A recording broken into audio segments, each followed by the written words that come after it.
star of professional wrestling, Calgary, Alberta, Canada. This is Wrestling is for Losers, a podcast that's not fake, it's predetermined.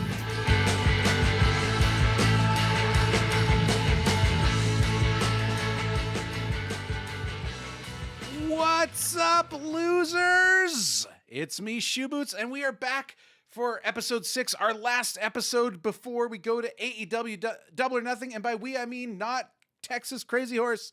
Tonight, we look at the card for Double or Nothing that's been announced so far. We're going to discuss the build-up. We're going to make our predictions. We're going to get it all on the line. We're going to, bet big or go home. I don't know any gambling phrases. Okay, let me first introduce our co-hosts before let's see. Russian roulette. Anyways, he hasn't watched wrestling in 30 years, and this might even be his first live wrestling event ever. It's Coltrane, everybody. Yes, 30 years, Boots. 30 years since I've seen these titans of the turnbuckles go at it. And this time, next week, I will be attending my first ever wrestling show live. Always been a viewer on television, and I could not be more excited. I'm pumped. I'm excited. This is going to be insane, and I can't wait to be there next week. I can't believe that your first ever live wrestling show is going to be a pay-per-view. That's crazy. I've never been to a pay-per-view in my life. Right. All right, well, I'm interested to know if our other host has ever been to a pay-per-view. He's our resident WWE apologist and loves to hate on AEW, but can't always because it's so damn good. It's Texas Crazy Horse. Man, I am so jealous of Coltrane. 30 years not having to watch AEW. I can't wait to beat that. I'm going for 31 after this weekend. Let's see if we can make it. Wow. That's awesome. Sorry, I'm looking forward to this podcast living a long life, and whenever we talk about AEW, Tex has absolutely nothing to say. That's fantastic. That's the plan. Oh, man. Okay, guys, this episode is going to be a little different because this is our last episode, and there will be another episode of Dynamite and another episode of Rampage before Double or Nothing, so things could change, things could be added.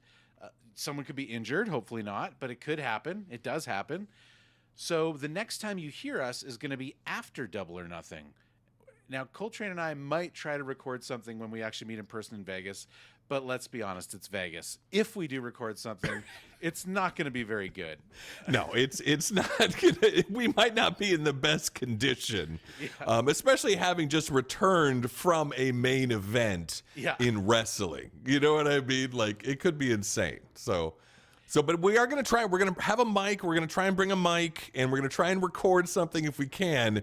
But we can't promise the quality.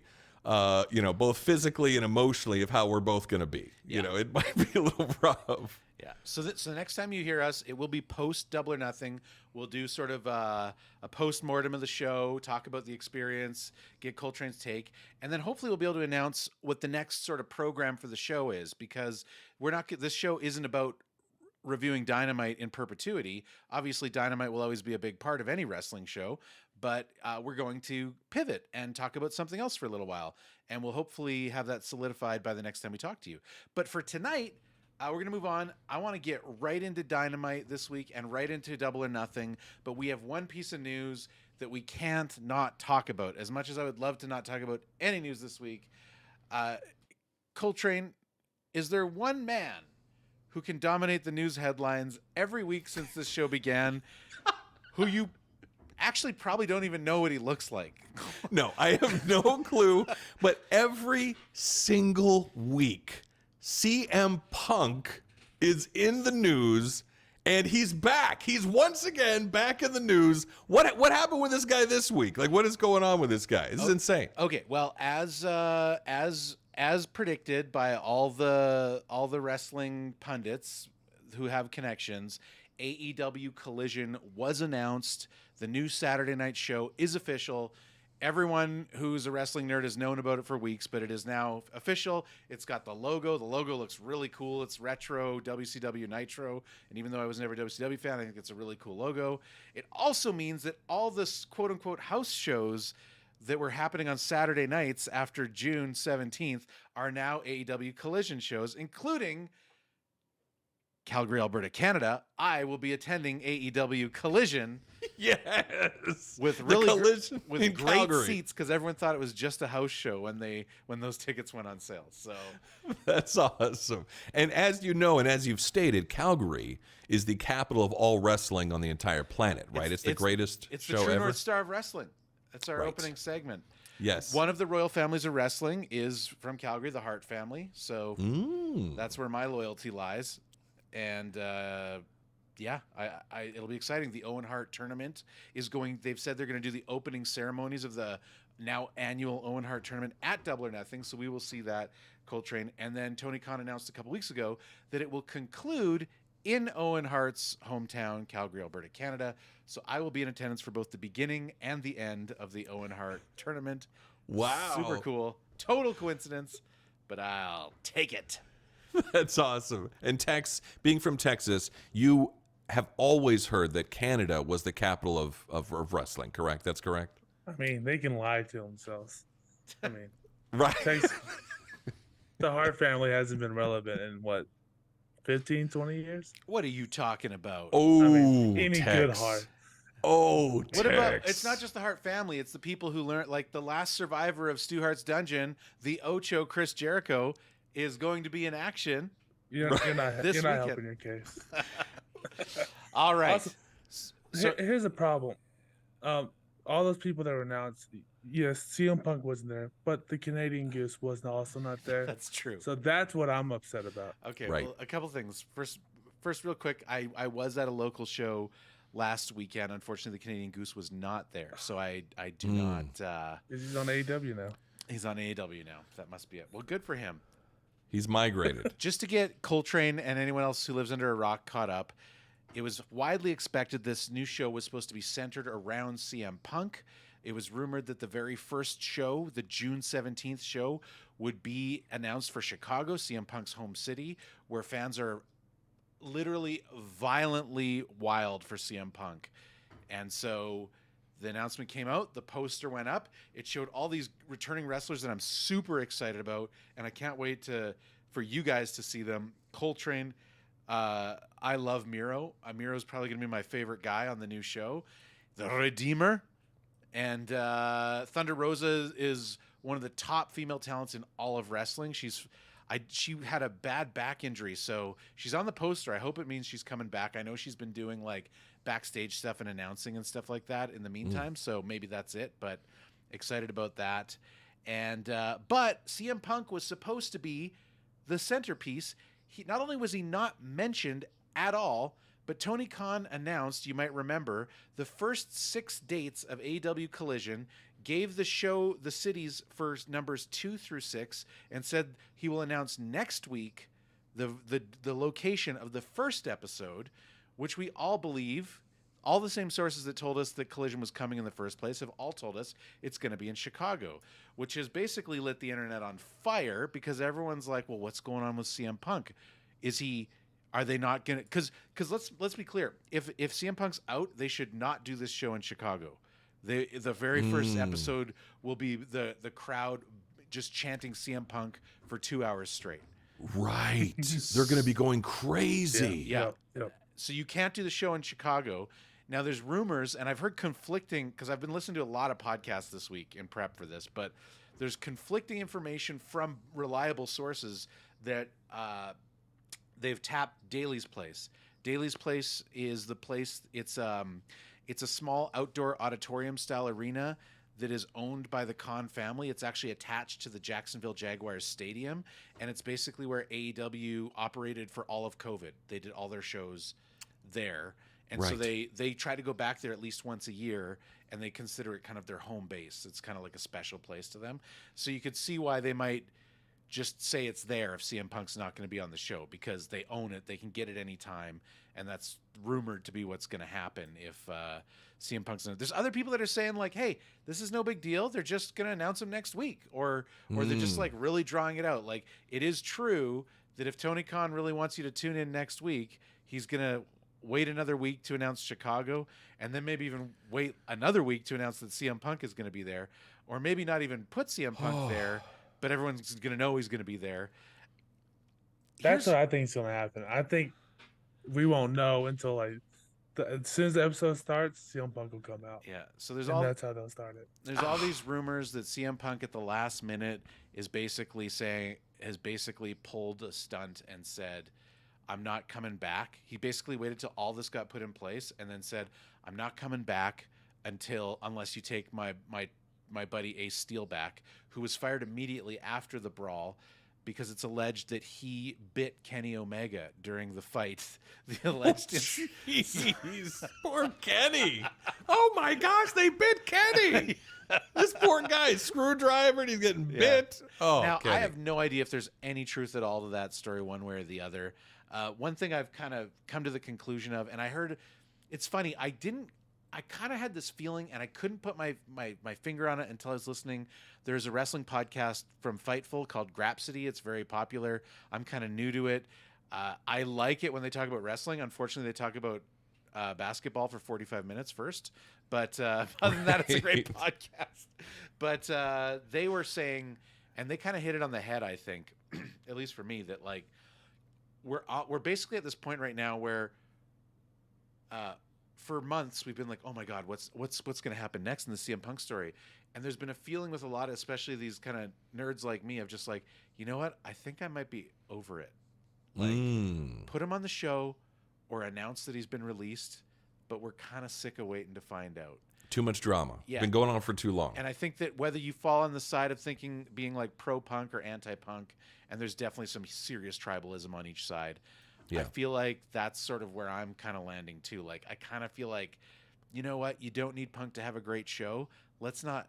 I would love to see him come back, but if he's not coming back, let's not hang that shadow over this anymore. Well, I got to tell you this, for marketing, he's not on the poster. Yeah. Okay. So the one last piece you need to know about is, of course, the internet nerds scanned the internet and found that in the cache of the website that announced all the names, in a previous overwritten version of the copy on the official announcement, CM Punk is mentioned as the main star. What? Wait, on the cache of the website? Yeah, some crap like that. I don't know exactly what they found. Oh, wow. Basically, internet nerds dug into the official website and found somewhere in there that it was CM Punk and that they changed it. No kidding. So he must have been on the poster and they pulled the plug at the last minute? Several wrestling pundits who are in the know have claimed that they have personally seen the poster with CM Punk on it and that he was replaced with MJF at the last minute. Wow. So this must have been major, because your biggest advertisement for Collision is having CM Punk on there. Yeah. So your best case scenario is that at the last minute they decided to just really like hold it back and get the hype machine going. Your worst case scenario is that CM Punk saw that like everything was on him and he realized he had more leverage than he'll ever have again. And 48 hours before they announced his show, he basically made a demand. Wow. And that they've basically have said, like, we'll announce this place next week, which is kind of like the subtext there is we're going to work this out in a week one way or another. Yes, right? Exactly. So is CM Punk, because again, I don't know this guy. I've been talking about him for a week, or for a month actually. Yeah. Is he the type of person to do that, to make a demand? This is it sounds like this is the kind of thing that he would do. I got the most leverage, now I'm going to make a demand. I don't want to be like, I'm of the opinion that like if I take the supposed story of what happened at All Out, I personally feel that CM Punk was in the wrong. I feel like even if you just totally dismiss anything that we don't know for sure and just look at only what we do know, which is that he cut a vicious promo in the press conference after where he took a dump on his coworkers. I think that for that alone, he owes an apology to the Elite for what he publicly said about them. Okay, so forgive me. So you don't mean literally took a dump, because this is wrestling. He figuratively took a dump. Okay, because that would be worthy of an apology. Okay. No, he came out in a press conference and basically talked trash about how Kenny Omega and the Young Bucks are garbage at their job, and that he's trying to save the company and they're ruining it, and that supposedly they then barged into his office after that and said, "What the hell, man?" And that's when the fight broke out. Now, again, not to get too much into this, but if multiple people bust into my locker room, I'm probably going to throw something at them. So here's if they coming in all hostile. This is the apologist line for CM Punk. The people are saying like, well, he had a right to defend himself. They didn't literally break his door down, and the head of AEW Legal was in the room when this happened. We know that for sure. Yeah, and he lost an eye. And he wears an eye patch now, Boots. Well, her name's Mega Park. It's a she, but but she did lose an eye. No. Yes. But she did lose an eyeball. Yes. No, like I just don't buy the idea that you're CM Punk and that you are gonna like come out swinging when three guys that you talk garbage about come into the room and confront you. Like it just doesn't. I just don't buy it. I just don't buy it. And I bet they were pretty hot and heavy, man. They were pretty hot and heavy. They just got humiliated on television. He literally took a dump on them. Yeah, that's true. I mean, what do you think's going to happen? Took a dump in the lawyer's eye socket. Yes, her one good eye socket that was left, and that was it. No, but I'm just saying. Iron Grudge in the chat kind of repeating some of the stuff that I personally don't buy.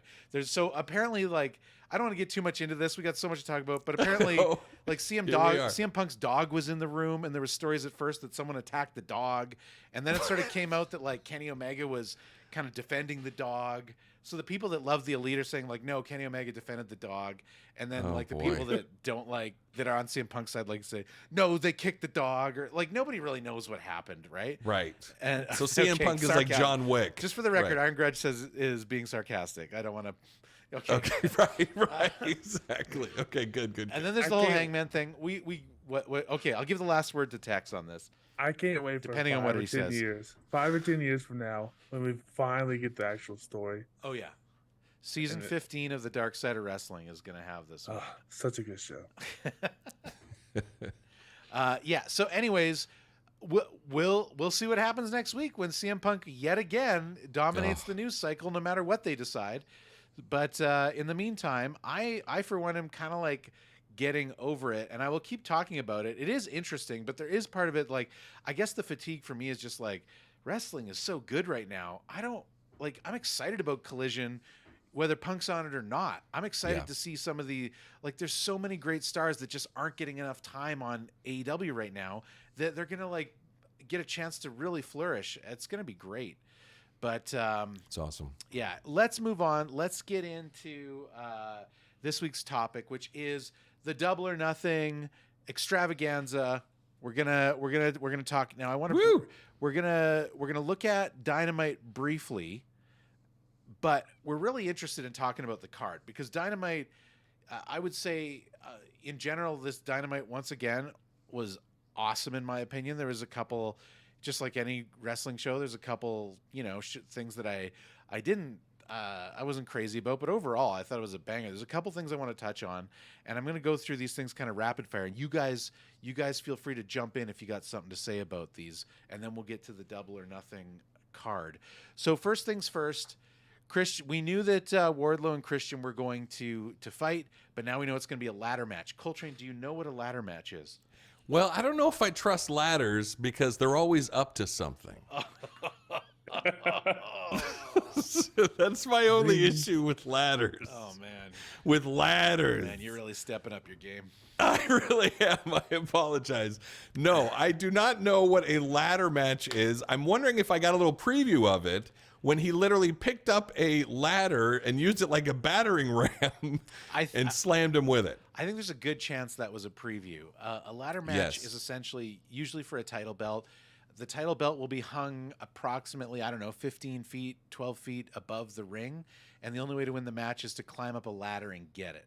So you're kidding. So ladders will be arranged around and people can use them. And there's no other rules. So they'll be used as weapons and oh, that's awesome. And what's really fun about this, and I think we can even win Tex over on this, is Christian in his younger years, in his prime on WWE 15, 20 years ago, was one of the wrestlers who made the ladder match famous. he has many amazing ladder matches under his belt. Yeah, I am so excited for this match actually. Because Christian is an old WWE guy, and like you said, I think him and Edge won the first TLC match, and That's tables, they were ladders, in and the ladder. chairs. Yep, they were in a ladder match. Seems like every 3 months. I'm super excited about this one. Yeah, That's awesome. I'm looking forward to like the dryers and like your IKEA desk and those the IKEA desk match is insane. Have you guys seen the IKEA desk match? It's incredible. You have to build the desk while somebody's body slamming you. Yes, exactly. And every whoever time you builds hit the desk ring, first. yeah, every time you hit the ring, all the little parts go everywhere. It's really difficult. Yeah, it's really insane. That's awesome though. So I did not know, first off, that Christian came from WWE, and this ladder match sounds insane. This is going to be crazy to watch. Ladder matches are really fun, and I don't think I've ever seen one live in person before. I'm very excited for it.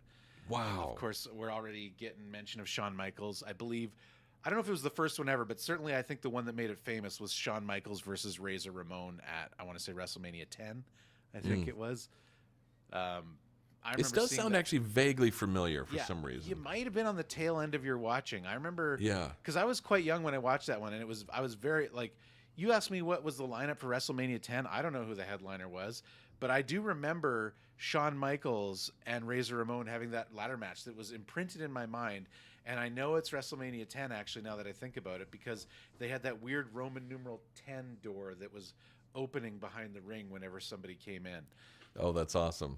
So, Iron Grudge says Japan was first. I don't doubt it for a second. Everything hardcore starts in Japan when it comes to wrestling. Okay, we've got, and then we had a storyline. I'm going to come back to Blackpool Combat Club. We got to talk about Orange Cassidy. We've got to talk about maybe my new favorite wrestler in all of AEW, Orange Cassidy, who basically issues an open challenge. Anyone that wants to fight me, Double or Nothing, just go talk to Tony. Comes back later in the night. Renee Paquette's like, Orange, 20 guys went in and asked if they could fight you. She's like, oh, okay, well, I'll just fight them all, and we'll do a the Blackjack Battle Royal. So good. 21 people. Yeah. So we're going to get a Battle Royal at Double or Nothing. Now, I don't know if this is going to be a traditional rules Battle Royal where everyone starts in the ring, or if it's going to be more of like a Royal Rumble style where people come in a bit at a time. But either way, I loves me a Battle Royal. I loves me a Battle Royal. Tex, are you a fan of these type of matches? I love Battle Royal. I mean, the Royal Rumble is the greatest match of all time, and this is just like a little piece of it. I love them.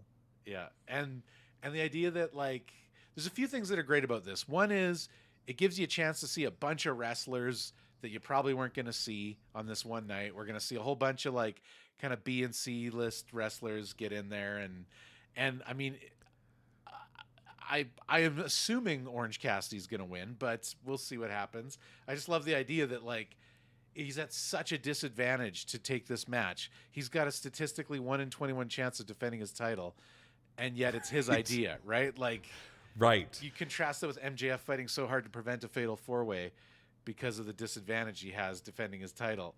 It's so great.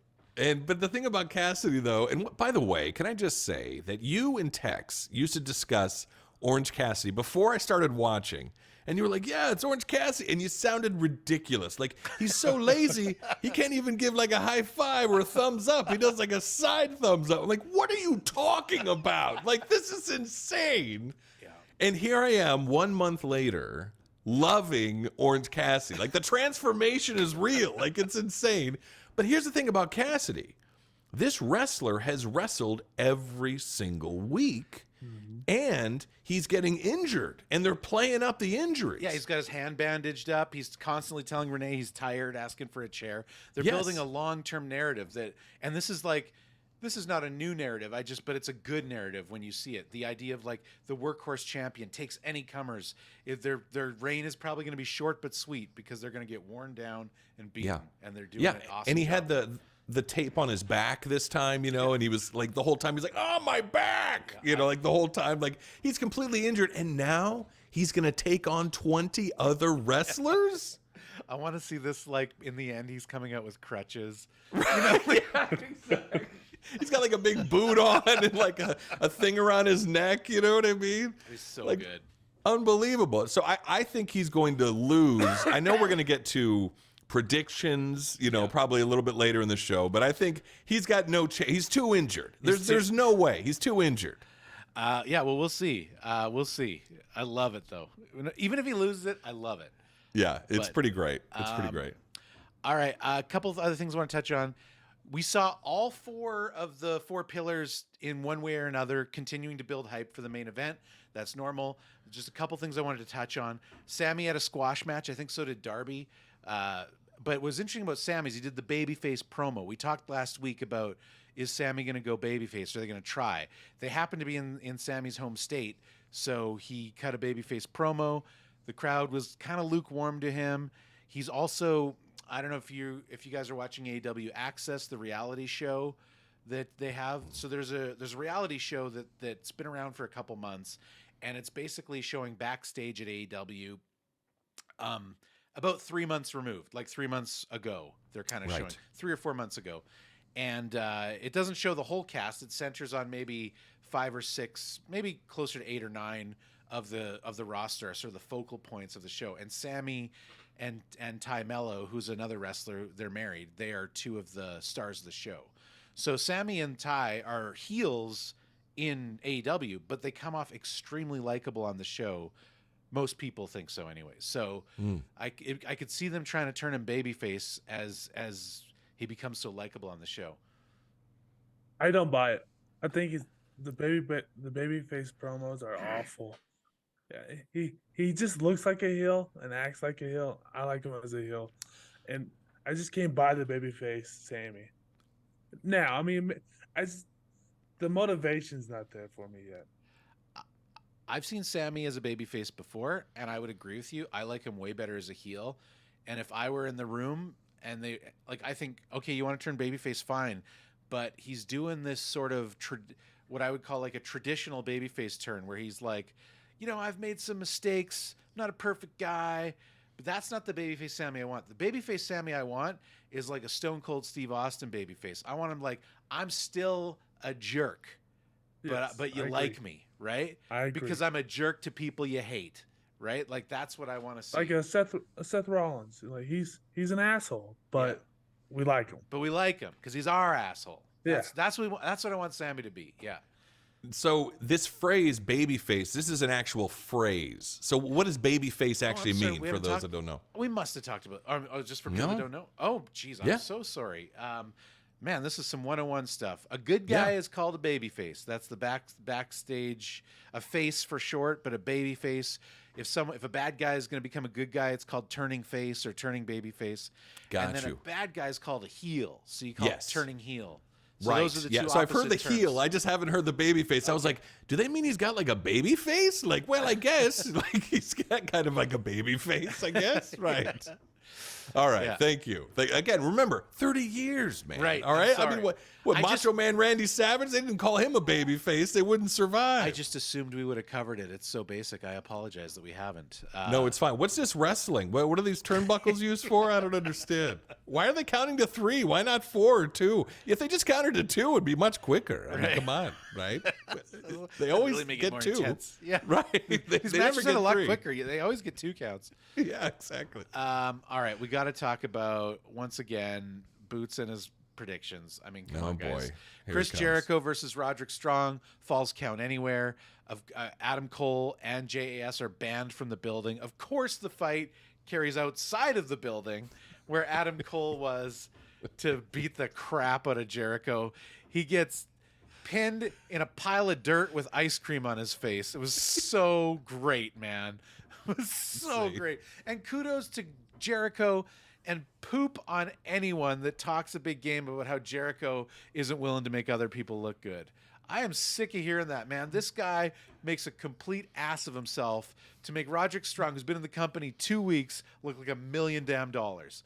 Love this guy. That's why he's the GOAT, Tex. What'd you think, Tex? It was a good match. He's not the GOAT. I actually thought it was going to be the other way. I thought the JAS was going to come in. I thought they might be there too, but yeah. I saw Adam only. I was like, oh, okay. That was a nice little surprise. I figured Chris Jericho would have been smart enough to drag him out. He's not the GOAT, though. He's not the GOAT. All right, we're gonna have that debate now. That match was insane, by the way. I just gotta say, I have never in my life seen. I mean, so basically, for those that didn't catch it, these two guys, they start in the ring, and then it goes outside of the ring, which we've always seen, and then it goes into the stands. Okay, we've seen that, right? Then they go up the stairs, but then they start going to concessions. They start going like in the halls of the building. You know what I mean? Like they're near the ice cream stand, and Jericho gets like ice cream dumped on his face. I was waiting for them to go like the popcorn, and he pours like hot butter in his eyes, like like it was insane. They even went into like the staircase. The stairs, the like hard rod stairs, and they were like almost body slamming each other on the stairs. I couldn't believe it. I'd never seen anything like that. That was unbelievable. And I gotta say, and props to Jericho. He's slightly older. I think he's in his 20s now, maybe 30s, you know. But he hung in there and he did an amazing job. And I think you're right. He sold it really, really well. And that was just a crazy fight. They were going through the entire arena. And then the big reveal at the end of seeing Adam Cole, it was perfect too. Like the camera just like panned over, and there he was standing there, and I was like, "Oh my gosh!" Like I mean, I gotta admit, like I was excited. I laughed. I couldn't believe what I was watching. I've never seen anything like that. A literal wrestling match in the entire arena, but even in the hallways, the stairwells, the concessions, you know, unbelievable. Yeah, it was so great. But from great to not so great, guys, we got to talk about this Jungle Boy versus Rush match. This is right. I mean, this match, I had deep concerns watching it until I thought about it a little bit more. But a lot of people have been talking about this match because we are, as of this match, a week and a half away from the pay-per-view. MJF cuts a promo, or I think he just slaps the microphone away. But MJF is there. Sammy gets a squash match, gets on the mic. Darby gets a squash match, gets on the mic. Jungle Boy goes up against Rush, and Rush kicks the living crap out of this guy.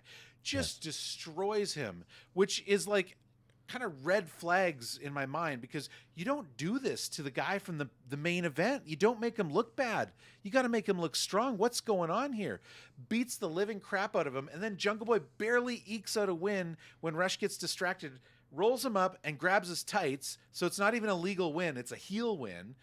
And that's what got me thinking there, Colty and Texie. That's what got me thinking. Sammy's turning face. Is Jungle Boy going to help MJF win? Let's go back a few weeks when MJF cornered Jungle Boy. Remember, Darby Allin left the room and MJF cornered him and said, "You could be by my side." That's right. That's right.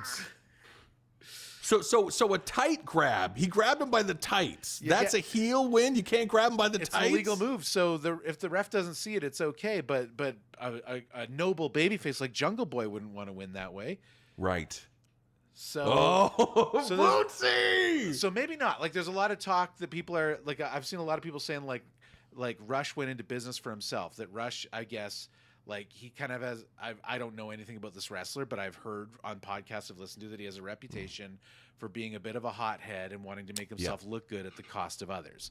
And so maybe Rush was out of line and just made Jungle Boy look bad because he wanted to look like the guy that kicked the crap out of the headliner and that he should be a headliner kind of thing. Right.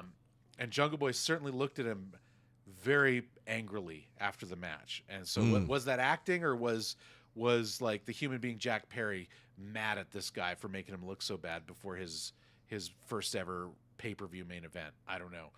So we'll have to wait and see. But it is interesting that he grabbed the tights. I gotta admit, I thought this Rush guy, is he not following the script here? Like because you're right. He's the headliner. Jungle Boy this is supposed to be another squash match. At least that's what I thought it was supposed to be. And I wasn't expecting a squash. I immediately, like when the match started, I was like, oh, he's fighting Rush. That's weird, because Rush is not the kind of guy you squash. Like he is meant to be like, I mean, well, you saw him. He's meant to be like a dangerous guy, right? Totally. He's definitely got the physicality. He's an awesome wrestler. But I couldn't help but thinking, I'm like, is he supposed to be doing this? Like, that's what was running through my head. And I think I should be apologize. I think his name is pronounced Roosh, but I was about to say I thought it was Roosh, but you kept saying Rush, and I'm like, sorry. well, I'm new. I'm so. Canadian, Tom Right. Sawyer and all that. So Right. Okay, I'm like, I think it's Roosh, but I'm new, so I don't know. no, it's so I'm Roosh. not going to say anything. He's El Toro Blanco Roosh, the white bull. Yeah. What did you think, Tex? Did it seem crazy how Roosh was handling Jungle Boy? At first, I thought it was like, okay, they're gonna play Jungle Boy as like the underdog, the one that's not supposed to be there. Maybe he's the one that's going to end up winning it. But after what you said, now you got me thinking, and that I don't like to agree with you, but that sounded pretty good. I like that. I like the way that sounded. Let me say this: I'm not going to predict that's what's going to happen, but that would be great if it did happen. You know what I mean? Right. And this is That'd why, be a big turn. Yeah.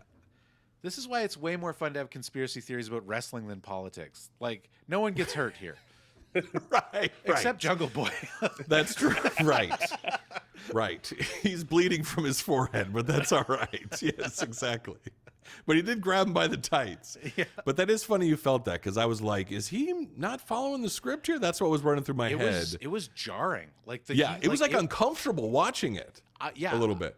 It was just a thrashing, like just a destruction of him. Especially at the beginning when he was throwing them against the rails. Yeah, right out of the gate. Over and over. I was like, oof. Right. Yeah. Roosh was feeling the rush. Roosh was feeling How about that? Rush was feeling the Roosh. Yes, exactly. All right. I got a couple complaints about the next match. Well, what is the Don Callis and the Elite or the Ricky Starks? Right. Yeah. Okay, we got to talk about this Ricky Starks Jay White thing because this is another one that I was not crazy about. So this ended in DQ, which is interesting. Don't see a lot of DQs in AEW, but it was also like Ricky Starks was basically warned he would be DQ'd and then just did it anyway. The ref saw him with the chair and said, all right. But anyone listening to audio, you missed something amazing there. The incredible pantomime. Well, let's go to Tex. Give us the breakdown of this match. What you thought about it? So is an eye gouge not a DQ? Because Jay White was clearly eye gouging him. All right, whatever. But before the DQ, he hits him in the stomach with the chair, which should have been the DQ. So there's multiple DQs here. Then he finally called it. All right.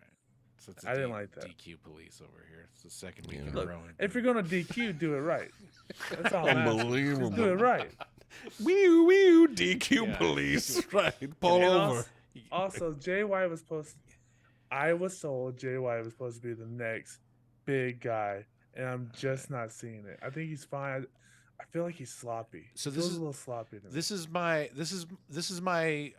my critique of this is that both of these guys are top tier guys, and at least as of now, they're not even on the card for Double or Nothing, right? Like this fight should have been on Double or Nothing, and it should have been wild instead of a TV match. Like Ricky Starks got a title shot against MJF back in December.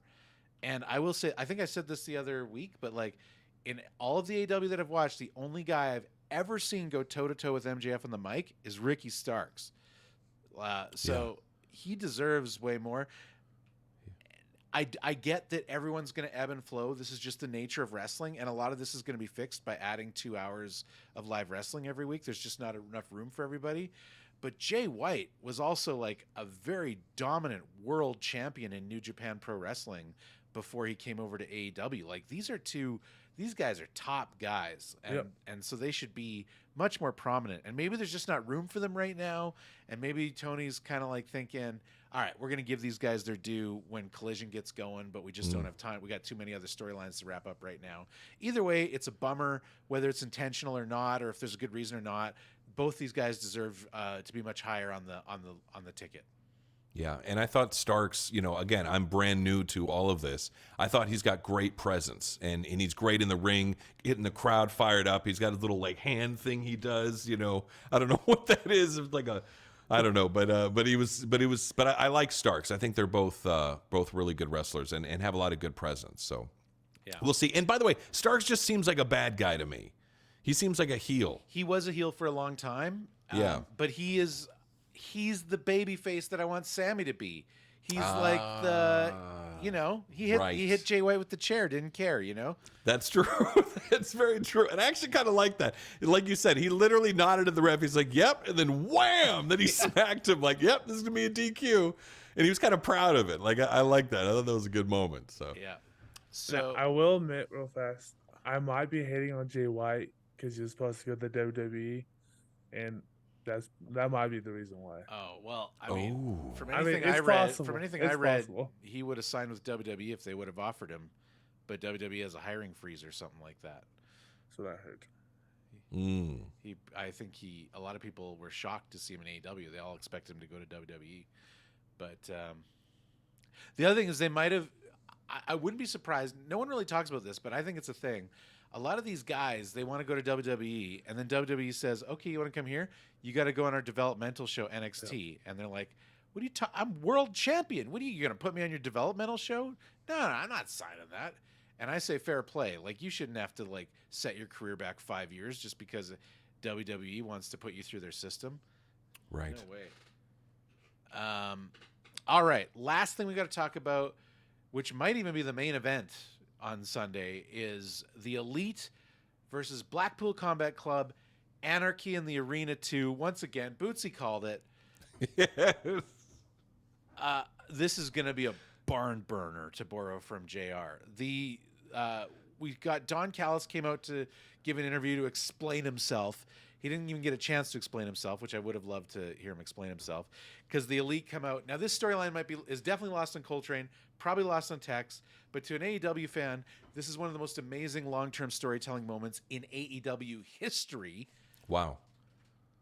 Kenny comes out. The Young Bucks come out. They're facing the Blackpool Combat Club. And you know that the announcers know what's about to happen next because they point out they're still at a one-man disadvantage. Yes. And then what happens? Hangman's music hits. The crowd, the roof busts off the arena. Right. What a pop. Everyone went nuts. Everyone, what a pop. So, I mean, this is one of the big moments. So, just so you know, like Kenny Omega and Hangman is traditionally part of the Elite. The Elite is a faction that extends beyond AEW. It's existed for years before AEW existed. It was in New Japan. It's sort of an unofficial thing. Cody Rhodes was in it at one point. It has a huge internet presence. They have, I think, 500 episodes of a weekly YouTube show that they make. Wow. And it's just like a goofy sketch show, but it also sort of subtly builds the Elite storylines on TV. I watch it every week. I think it's fantastic. Highly recommend. Yes. Hangman was part of the Elite early on. They were the original four. The very first Stadium Stampede match, which is the spiritual predecessor to Anarchy in the Arena, was the Elite, those four. And I think it was a 5 versus 5, so Matt Hardy joined them. But it was those four versus Jericho's faction at the time, the Inner Circle. And Hangman Adam Page is a former AEW World Champion. He's one of the top guys in the promotion. He went out on injury last year. He got a bad concussion, and he's kind of been back. And he recently had a big fight with Moxley at the pay-per-view before we started this podcast, which he won. So it's also kind of a big deal that, like, Moxley's such a badass. Like, almost nobody has ever beaten Moxley in AEW history. I think you can count his losses in his entire AEW career on your hands. Wow. But Hangman's one of the guys that's beat him. So it also is, like, kind of a cool thing that it kind of struck fear into Moxley that Hangman came out. That's awesome. But these guys were together. Kenny Omega and Hangman Adam Page were tag team champions for a long time. Kenny Omega turned on Hangman when there was a tournament to be who would get the challenge for the world championship. I can't remember. I'm really abbreviating this. This is like a years-long storyline. Kenny Omega turned heel, became world champion. Best title reign in AEW history to date. I said AEW, sorry. I loved Kenny Omega's heel run as world champion. He eventually lost the title to Hangman Adam Page. And it was such a big moment that after he turned on Adam Page and just wrecked him, that he came back and won. And they've been at odds. Hangman and Kenny Omega have been at odds ever since. So this is a big moment when Kenny Omega handed the barbed wire broom over to Hangman Adam Page, signifying we're together.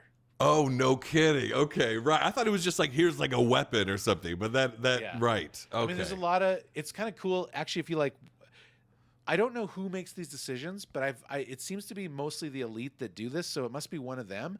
But you can find there's some really cool kind of nerdy wrestling stuff that'll show like actually the way that they were positioned in the ring, like physically where they were standing was a callback to a previous moment.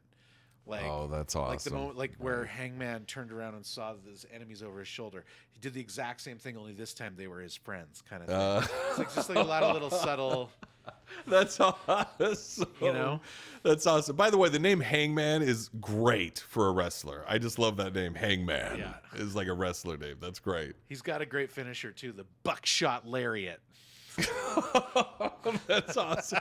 Well, I just wondered because you're right. The announcers were queuing it up. They're still one short. What are they going to do? They need one more person. Oh my God. And then you know, exactly the music and everyone went nuts. And yeah, that's awesome. That's awesome. So we are going to hope and pray, Colt, that for those of you that don't know, Anarchy in the Arena is basically a match that will this time be 4v4, but it can be, it's 5v5, whatever.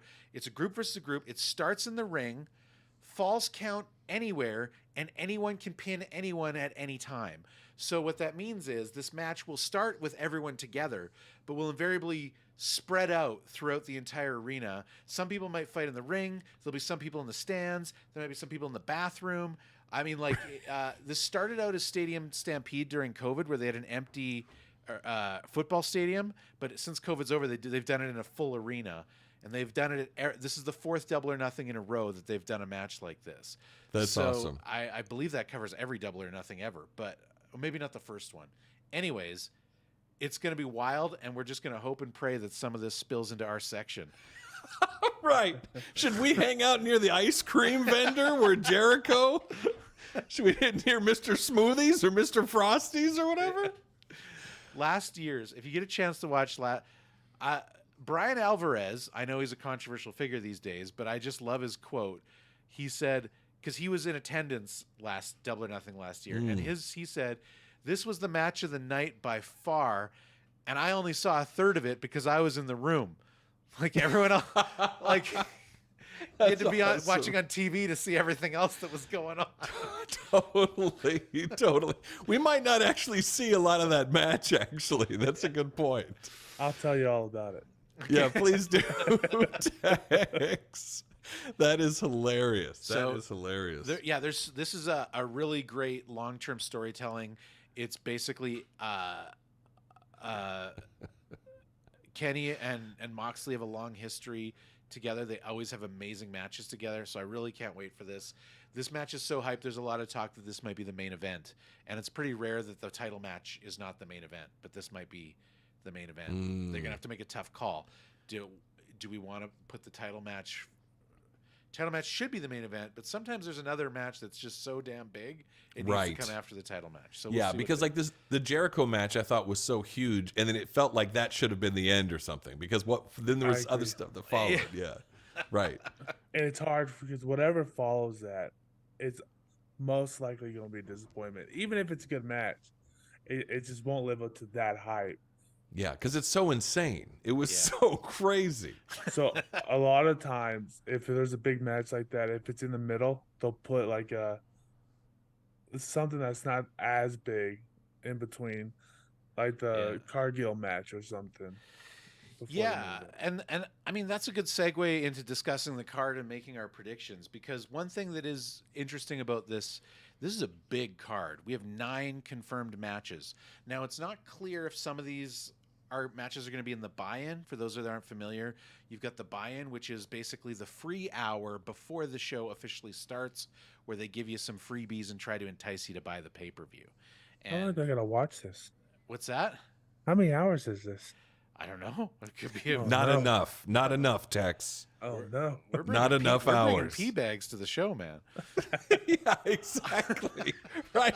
We're gonna be yelling "I wet 'ems" throughout the show. Dude, you watch that match. Moxley and Hangman are gonna be going at it. I'm gonna hand my pee bag to Hangman to smash over Moxley's head.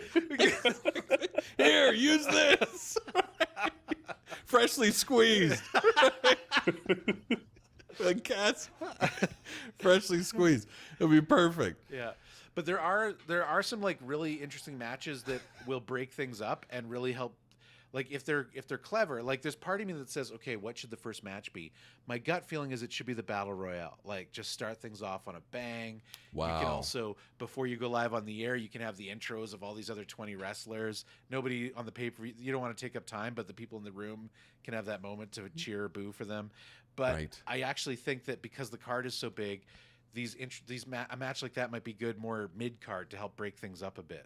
So Right, because it's going to be so different. You know what I mean? It Yeah. won't be the same thing. And there's a few matches like that, right? So let's get into it. I guess we'll start with the main event, at least billed as the main event at this point, which is the Four Pillars four-way. We've got MJF, we've got Darby Allin, Sammy Guevara, Jungle Boy. We have talked quite a bit about this match because this has been by far the most built match, so we probably don't have a ton to say here. Other than I will say, like, this has been a very well built match. It's a little daring that they're going to main event these guys. Like they're doing it amidst criticism that like there should be a big veteran here, but this is the moment that they're going to push these guys.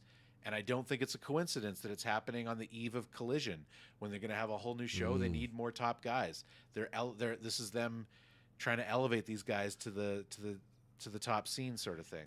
Can you explain to me too? This is a four-way match. How is this going to work? What is a four-way match? What's it going to look like? Sure. So traditionally called a fatal four-way, it's basically whoever gets a pin or a submission from anyone else wins the match. So MJF could lose the title without even being involved in the decision, which is why he fought so hard to stop this from happening. Like Sammy could pin Darby and become the champion, even though MJF never lost the belt. So to Wait, speak. what? Yeah. So if anyone pins anybody, they're the new champion. Yeah. Now this is not like an an Anarchy in the Arena match, so they have to make the pin in the ring. There will be no Wow. disqualifications. Anytime you have a three-way or a four-way match, there's no disqualifications. You're kidding. So Darby could pin Jungle Boy and become the new champion and take it from MJF. Yeah.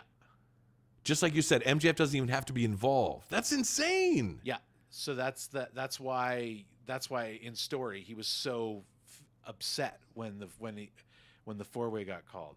Makes perfect sense. Boy, I'm glad that we discussed this before actually seeing it, because I'd be like, what the heck just happened? I would be so confused during the actual show. So everyone will be cheering in the audience. You'll see me just confused as heck. So that's good. Speaking of which, I meant to have a card ready for this. Here's one. Chat room here, Manny says it's a way to move the belt without the champ looking weaker. Yeah, there's a lot of moving parts here for storytelling, right? Yeah. If you want to take the belt off someone, but not knock them down a peg, Right. this is a good way to do it. And then Yeah. you can. It also like build like let's say that happens. Let's say Darby pins Jungle Boy. Darby's the new champion. Well, now you've got a perfectly good story for MJF to challenge Darby. Yes. And you've got MJF fired up. This is unfair. I'm coming for you, Tony Khan. You know, the whole thing. Yeah. He's more fired up. He can be more MJF. And sometimes they've done fun things where like two guys pin somebody so they both win, and it's like, well, now what happens? And Right. I don't know that they'll do that. I'm gonna put Four Pillars match. You got your card out. So Shoe Boots is literally writing down, for those listening, Shoe Boots has his number 2 pencil out. It's a pen. Oh, it's a pen No this time. takebacks. No Oh, yeah. takebacks. That's right. I got the pencil here too. I'm gonna predict. I'll go first with this first one. I think this one's personally. I'm very confident on this one. I'm predicting MJF will win, and that this match he will win clean. Well, semi-clean. I think he'll do some dastardly stuff in this match, but he'll get a pin. Like he'll pin somebody, and it'll probably be like often what happens in a 3-way or 4-way match is like, MJF's out of the scene. The other two guys, maybe Darby and Sammy are beating up Jungle Boy. They beat him to oblivion, and then at the last second, MJF comes and steals the pin after they set it up for him. Like it'll probably be something like that, but I would call that a clean win because that's legal in this match. So I think that my personal view is that this has been a great elevation to Sammy, Jungle Boy, and Darby. Whether or not they become main event material, time will tell. I think that this match, like actually watching this match, will determine whether they're ready to kind of step up to main event level or if they need a bit more time. But I think that this match is ultimately going to solidify MJF as an even more dominant champion that he's been, that they want to set him up to carry that belt, and he's going to be able to walk away. He can already say, I've won an Iron Man match. Now he's going to be able to say, I won the Fatal 4 against the 4 Pillars. Like, I'm unstoppable. Like, they want to build this guy up big time. I don't think it's time to take the belt off him yet. He's had it since, I think, November. He needs to hold this thing. I mean, if his contract's up and he's going to go to WWE, they got to take it off him at some point this year. But if he resigns, I think they should keep it on him for some time. All right, Tex, what do you think, buddy? Okay. So I don't know the story long-term wise. Short-term wise, I think the obvious answer is MJF. But my question is, I don't know who he would face next, which makes it a little harder for me to know who to pick here. But for just a month I've seen, MJF seems like the one who should take this match. Yeah. Okay, we got 2 MJFs. Colt, you going against? You're both wrong. You're both dead wrong. I swear, if you pick Jungle Boy. No, I'm not picking Jungle Boy. I'm going to tell you who's going to win it, and I'm going to tell you why, gentlemen. The new title holder, the winner of the 4 Pillars match will be Darby. Darby is going to take it. And I'm going to tell you why Darby is going to become the new champion. Because I don't know how far they plan ahead these matches. Because none of this is fake. It's predetermined. Maybe, maybe not. But they had all these kind of squash matches, right? But they had Darby with Orange Cassidy. Orange Cassidy is a fan favorite, right? They paired him up with a fan favorite, Orange Cassidy, already a champion. Everybody goes crazy. That Darby Cassidy match was awesome. In particular, the crowd was cheering, Darby, Darby, Darby, throughout the match. What I think was happening was when they did these squash matches, they wanted to see how the crowd reacted. Who did they cheer for? Who did they react for? Whose name were they chanting? And it was Darby's. It was Darby. So what I'm thinking is, Darby, they paired him up with Cassidy, who fans love. The fans went crazy for Darby. He's come around. I think Darby, hands down, is going to become the new champion. He's going to take this. It's going to infuriate MGF, and he is going to challenge Darby like you had said, Boots. But I think the new champion, without a doubt, is going to be Darby. I'm going Darby. All in. All in on Darby. I like it. I like it. I mean, I like that we got some scratch on the table here. I don't think it's going to be... I'll say this, that I would say if they're going to take the belt off of MJF, it's got to be Darby, even though he might not be able to lift that belt up. Oh, gee. Boots, come on. Oh, jeez. He's tiny. Oh, jeez. Imagine him with that thing. Oh, unbelievable. Right. It's bigger than his head. No, you're right. You're right. You're right. But still, they could get a smaller version. It'll be fine. No, I think that... I think regardless of who wins, I think Darby is already like coming out of this a step up. Like he really is. And I think where he's always been a great wrestler, but you don't know this, but for most of his time in AEW, he hasn't said peep. He's been a quiet guy. Wow. And instead of promos, he put these like little video vignettes out where it's like kind of him in his little weird skate park ranch there, like burning an effigy of whoever he's going to fight or something like that. And they paired him up. I don't know if you remember the wrestler from the 80s. He wasn't a WWF guy. He was a WCW guy in the 80s and 90s. Sting. Have you heard of Sting? Love Sting. His original look was he had like his face painted blue, almost like an Ultimate Warrior type thing, and then short blonde hair. And then in the 90s, he totally redid himself to look like the Crow, like Brandon Lee, the Crow. Yes. He paints his face. So he is like one of the great wrestlers of all time who is with WWE. You haven't seen him. He's on kind of a break right now or something like that.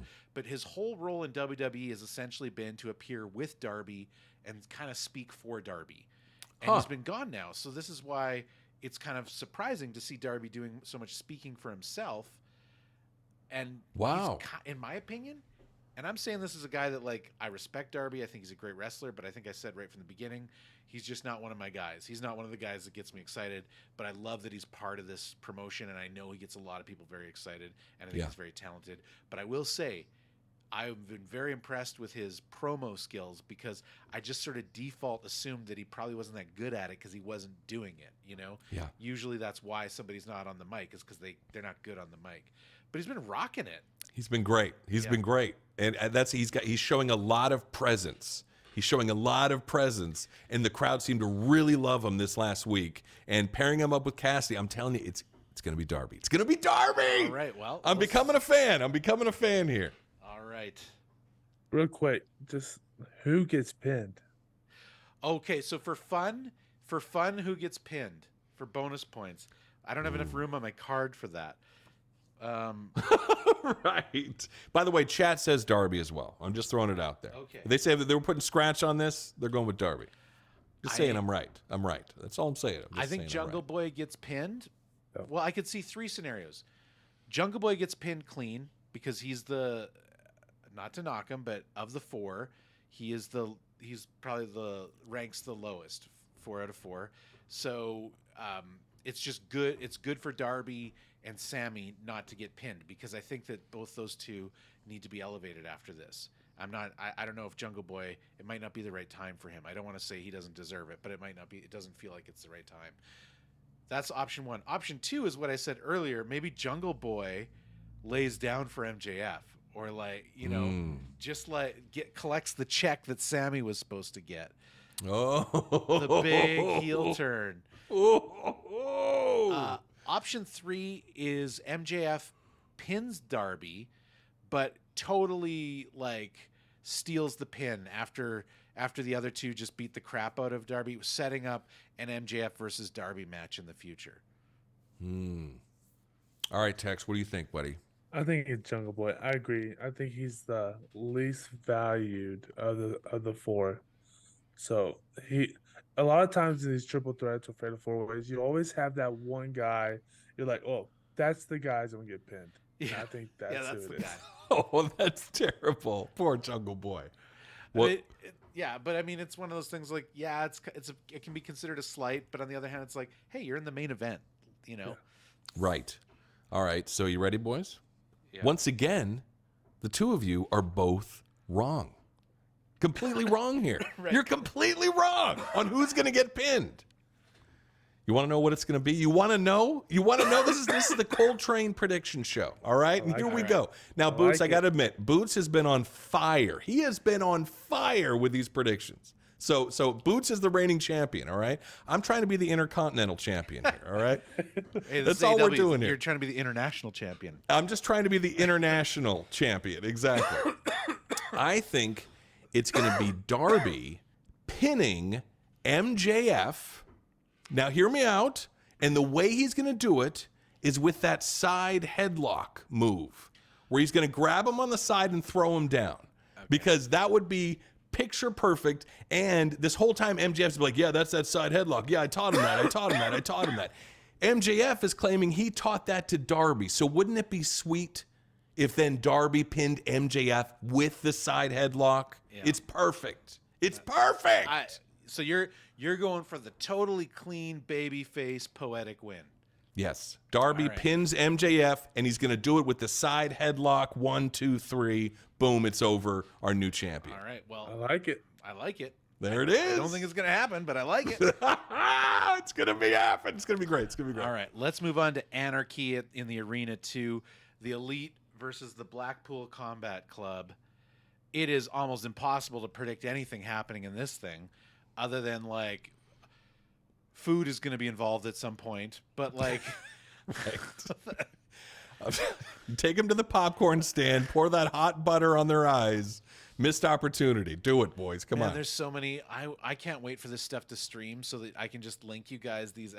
There's the one where Hangman finally he's chasing Sammy down the Jacksonville Jaguars football field on horseback. I saw that. You made me watch that. What? And what? Sammy's running, and he loses Sammy, and he's riding the horse backstage, looking for Sammy. What? And he dismounts the horse, goes into a room, and he comes in. It's some sort of executive bar at the football stadium. And there's one of the other guy. I forget which member there. Oh, it's Jack Hager. He's sitting there, and they're doing shots, and like, are we gonna do this? And like, and then they just have like a full-on bar fight, like throwing them down the thing. Oh my gosh, this is insane. Yeah. You know what, boys? I'm home. All right, I'm home. This feels right. This sounds. I'm home. Yeah. I find after 30 years, I'm home. I'm home. This is I fantastic. think it was Stadium Stampede 2 when Hangman took the chalk field marker and went over top of Jericho with Oh my gosh, with like the spikes or whatever that no, are on just it? like the rollie that makes the lines on the football Yes. field. He just like Oh, draws that's a line over hilarious. Jericho That's awesome. Oh my god. with a beer. I think he had a drink because the Hangman had this whole storyline that he was like an alcoholic, so he has a beer in his hand. That's awesome. Oh my Oh gosh. my god, I can't wait. I predicted. Okay, who wants to go first for this one? I went first. I'll last go one. first. Okay. I don't want you thinking I copy you. There is no way the Elite is going to lose this because they run the show. So why would they lose? There it is. There it is. Okay, Done. Tex is calling the Elite, and he's specifying it because they're using their executive privilege to influence the show in their favor. Yeah. Okay. Yes. I also will vote the Elite, by the way. I'm going to back up Tex here because I think Kenny Omega's gotten his butt kicked too many times. Good He's point. this poor guy is getting punished every single week. I have yet to see this man wrestle. He's always getting outflanked. There's like 4 or 5 people grab him, his screwdrivers, like the whole nine. This we're poor going to guy. see some screwdrivers in this match. Let me tell you that much. 100%. Exactly right. So I think this guy needs a win. I have yet to see him win. He always gets ambushed like every week. That's all I know is Kenny. Like that's it. Oh my god, they killed Kenny. Exactly. Who won the cage match last week? The other was guy. Moxley because It was remember Moxley, Don yeah. Callis turned on They him. don't- Yeah. And yeah. screwed- Yeah, Screwdriver and he though. got screwdrivered. Exactly. And I don't know if this Got happened screwed. before you guys started watching, but Hangman Page is wearing an eye patch because he got screwdrivered in the eye from these guys. Oh my god! How many screwdrivers these people got? Dude, the perfect move would be a bar fight and Hangman orders a screwdriver. Right, exactly. That'd be Right, that's perfect. I'll have a screwdriver. Let's go to work. That's man. insane. Give me a Phillips. Put me in the room, Tony. There it is. I could do it. Get it done. Who do you got? I got to go with the Elite, and I think it is my bias. I love the Elite. They're those are my guys, and so it is my personal who I'm cheering for. But I also think because I think MJF is going to win, I think you need to counteract the heel win with a babyface win. And so of these two big fights, I think that the Elite win. I also think like that pop with Hangman is huge. I also think Blackpool Combat Club is starting to have run its course. So it needs to either break up or change or pivot. Like it needs to become something different. And I think that it is going to become something different. And this is kind of like the last hurrah of its current iteration. So they need to lose, and then we'll see what happens from there. Pretty good prediction in chat. Blackpool wins when CM Punk shows up early with Don Callis. Ooh. Oh, like it. snap. And his manager Ace Steel bites Kenny Omega for the win. Yes. Then throws his dog at him. Throws the dog Larry at him. It's insane. All right. Okay, so we're all going on the Elite for Anarchy in the Arena. Yep, Next we're all up, in. this is, I mean, you can't really predict who's going to win. You can only predict whether or not Orange Cassidy's going to win or lose because we don't know who the other 20 people are unless you want to be bold. But Colt, you're up first. Who is going to win the International Championship Blackjack Battle Royale? Cassidy will make it to the very end, but he'll be so injured and destroyed. At that point, he'll have his arms broken, his legs broken, his neck broken. He'll be a pulp of a man. Oh my God, he'll be orange pulp. He will be orange pulp that he will lose the match. He won't make it. He's not going to retain his title. He's going to lose the title. He's going to be man. pulp. Whoops, I hit a button. Sorry. Wow. Okay. So you're going to just say, I'm just going to say Colt's down for loses. They're setting it up. He's been wrestling every week. He's injured, more and more injured every week. It's setting it up. He's going to be the pulp of a man left. There's going to be nothing left to him. So I think, well, I haven't been last yet. You go ahead, Tex. So we don't know who the 20 other people are. Yeah.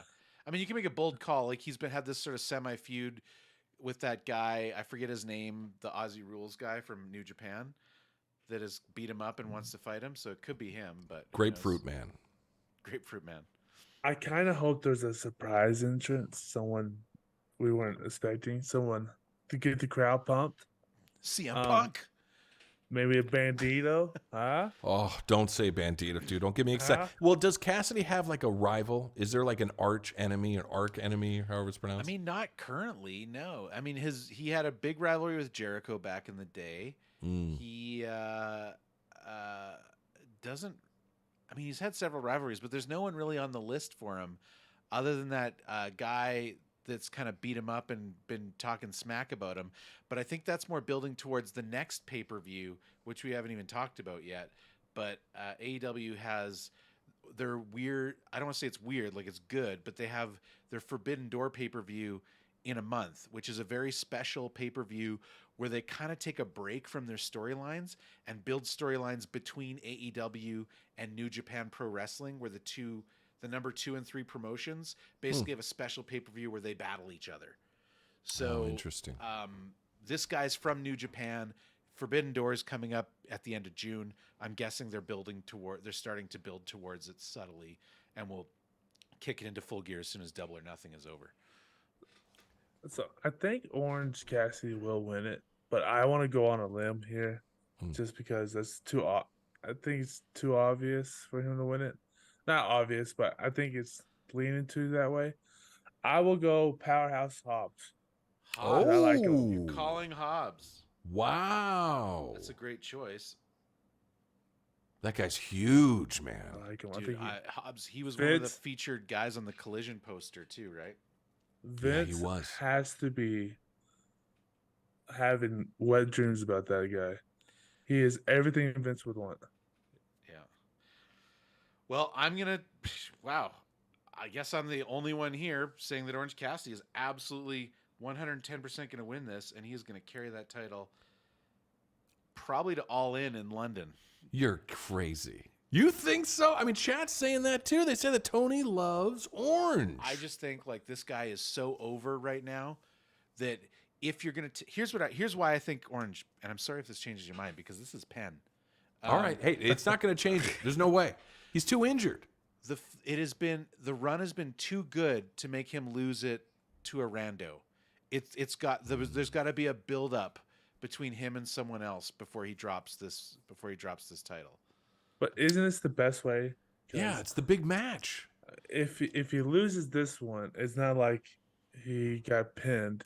There's 21 guys. I might be the only person to say I want to see him fight Jericho for it still, because I want to see what was the.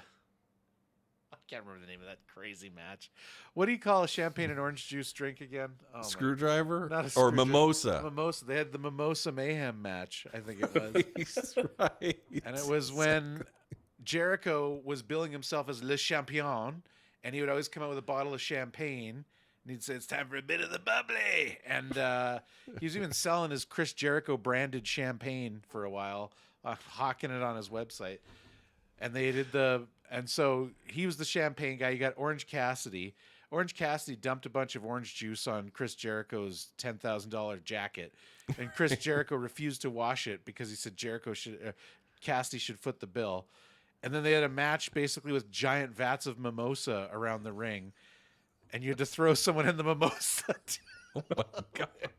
To get the win, you had to throw him in the vat of mimosa? COVID was a crazy time for wrestling. Oh, my God. See, that's why I'm so happy that I'm watching this now, because that sounds so ridiculous if I wasn't watching, but I'm totally into it. Now I'm like, oh my gosh, it sounds amazing. A lot of AEW haters point to that match as AEW being dumb. I point to it as a shining moment. Yes, exactly.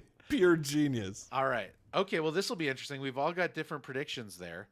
Although Coltrane has made the statistically safest prediction because he has a 20 out of 21 chance of being correct.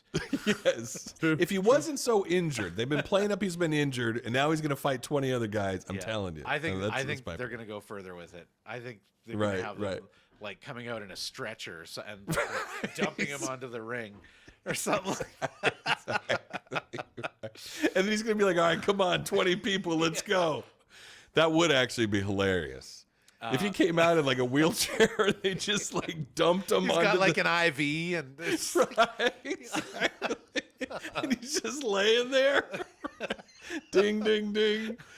That would be amazing. That would be amazing. Oh, man. Okay. Next up, we've got Adam Cole versus Chris Jericho in an unsanctioned match, meaning that this match is not endorsed by AEW and it will not reflect on their win-loss record. It's not clear to me. I watched Rampage really quickly when I heard that they made new matches, and this match was made at Rampage, so we last saw the build-up for it. But essentially, just so you know what happened at Rampage, is Chris Jericho was at the booth because he's one of the commentators during Rampage, and was talking to Adam Cole via camera, and said he tore up his legal counsel's letter, said, "You're no longer banned from the building because I'm fighting you at Double or Nothing in an unsanctioned match." And Adam Cole's like, "You tore it up? It's void?" He's like, "It's void." And he immediately walked in the building, and they started just brawling with each other and had to be torn apart by security. Oh, that's awesome. So we'll see what happens. I'm thinking this is going to be another just wild, like wild match that just about anything can happen in. They haven't been quite clear what the rules are, but I'm assuming that there's not going to be any disqualifications or anything like that. So who knows what's going to happen. I imagine the JAS is going to get involved because they don't have anything else going on the card. I imagine Britt Baker's going to get involved because she doesn't have anything else going on the card. We'll see what happens. Maybe Saraya, who was the one that, like, I don't know. It's going to get crazy. We'll see what happens.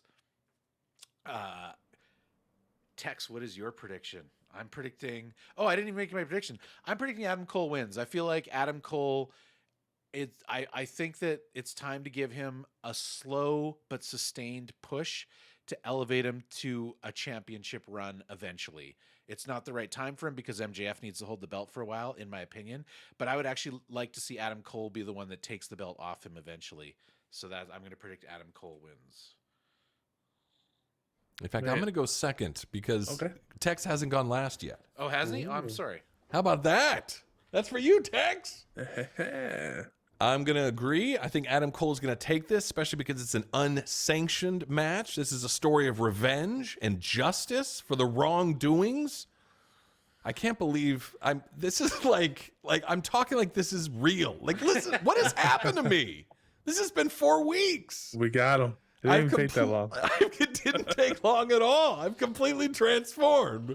Yes, Adam Cole is going to win this without a doubt against Chris Jericho. So I agree with you, Boots. Put me down for Adam Cole. Call me. Call me, baby. I hate being this guy, but I agree with you guys.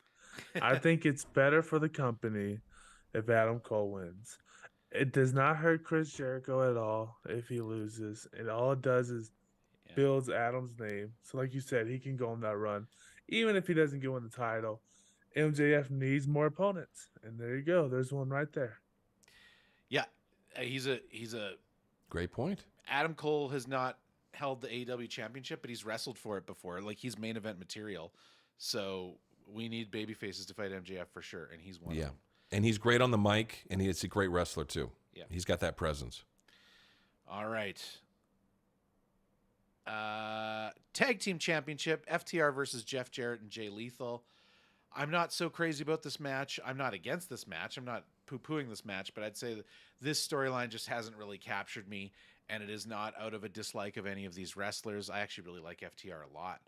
I just think that this match is sort of... I think there's way bigger fish for FTR to fry. I guess I didn't mean to go first, but I guess I am. I think FTR is categorically winning this. This is, we've got an FTR versus Young Bucks match that I think is going to happen at All In, and I think it needs to be for the title.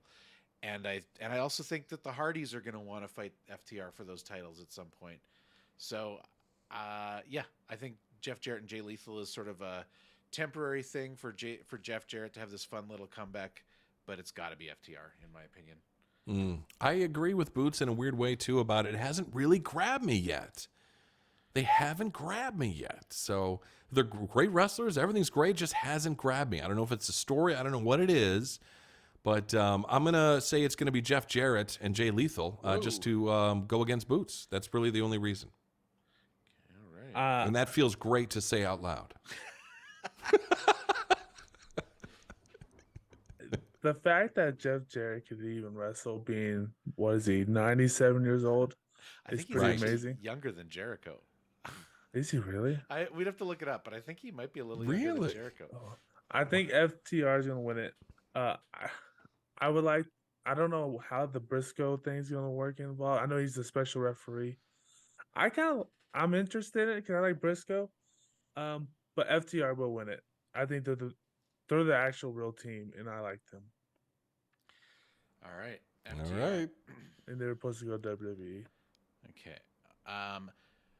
All right. Women's Championship. Now, we've seen this one kind of came. I'm excited about this fight because these are two of the top women wrestlers on earth, in my opinion.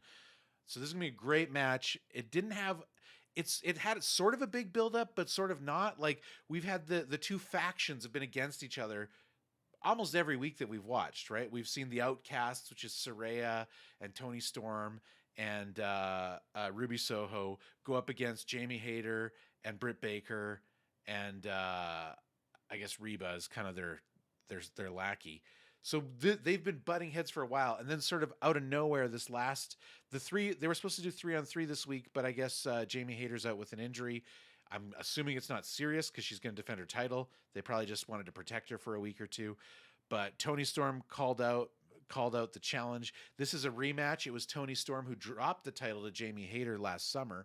So this will be or fall, but this will be a rematch at a banger of a fight. Was the first one. This is, my opinion, the kind of rematches I like to see, ones that weren't planned in the first place, but ones that build up to just organically be a rematch. I'm very excited about this match to watch. The buildup hasn't been the greatest. Again, I think that is more of an issue with there just being not enough real estate on television, and unfortunately, women often get the short end of the stick when that happens. But I think that these people are all talented wrestlers and talented promo people. So let's go Kolt first. I'm going to go with Jamie Hayter. Hayter's going to hate. And I think there actually has been a decent build-up with the Outcasts and Toni Storm doing some really bad stuff. A lot of spray in the face with the green mace. You know what I'm saying? Yeah. A lot of bad, evil stuff going on. And I think it's time for justice. And I think Hate's going to bring it. Hayter. So I'm going Jamie Hayter on this one because the Outcasts are pure evil. And it's time for justice. I'm noticing a trend with you, Colt. You're cheering for the good guy. I think I am. You're I am. You're going to get your heart broken. I'm sorry. Right, exactly. It could be a little naivete. In the ebb and flow of wrestling, not all these stories are in the third act right now. So. No, you're right. There's been a lot of Outcasts doing a lot of bad stuff lately, right? And we haven't seen Hayter as much because of the injury. And I remember when that shoulder injury, she got slammed into that staircase. And I was like, that actually hurt. Like, that looks like that was a real injury there. And she got run off later. She ran off. So, but I think there's been a lot of buildup with the Outcasts doing evil stuff, a lot of cheating, a lot of bad stuff going on. I think it's Hayter's turn. I think Hayter's gonna take it from Storm. All right. So, who's the champion? Hayter's a champion. They've been on the show every week, and I haven't seen that belt once. So I didn't know. I think she brings the belt out, doesn't she? Maybe I'm just voiding. She wasn't on it this week, but okay. Not every champ can win on this card. You gotta switch some belts, and this is the one belt I think that are gonna switch. So I'm going with Storm, just because some champions have to lose. Just like Orange Cassidy. Just saying, belts need to change. Could be Cassidy's. All right. Just saying.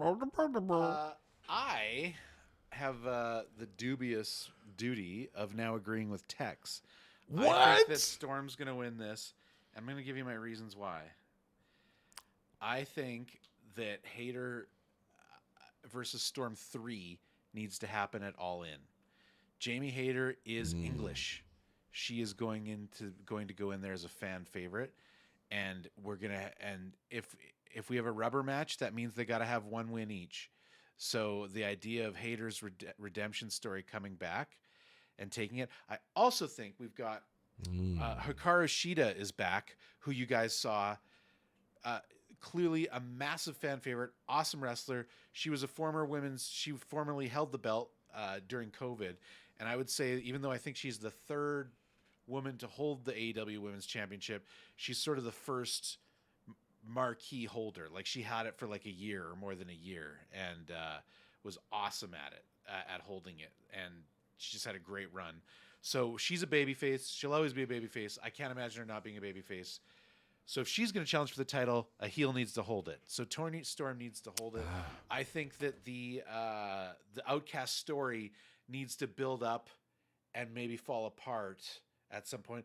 I also think, and I don't want to make this a prediction, but I think, this is my personal feeling, it is time for Britt Baker to double cross Jamie Hayter. We've been waiting a long time for this to come. Britt Baker at her core is an ultimate heel, and she's been a babyface for a while now, but she never meant to be. She's a babyface the way that Jericho often becomes a babyface, where you actually never told a story that made her into a good person. Just the crowd just started loving you and cheering you for so much, it just didn't make sense to not be a babyface. So at some point, she organically shifted over, and she was partners with Hayter, and they were both heels. And then all of a sudden, like, they're babyfaces, and nobody really knows why. And they just sort of went with it, and then they got into this feud with these clear heels, the Outsiders. Yes, I think that Britt Baker needs to double cross, and I don't know if the time is right now, because I think what we want to see is Baker versus Hayter at some point, and we want to see that for the title. Oh, that'd be huge. But I don't know. Maybe that comes later. I don't know if this is the right time for it to happen, but I want it to happen sooner than later. The Britt Baker turn on Jamie Hayter has got to come, because she should hold the belt again, and she should hold it as a heel, because she's an awesome heel.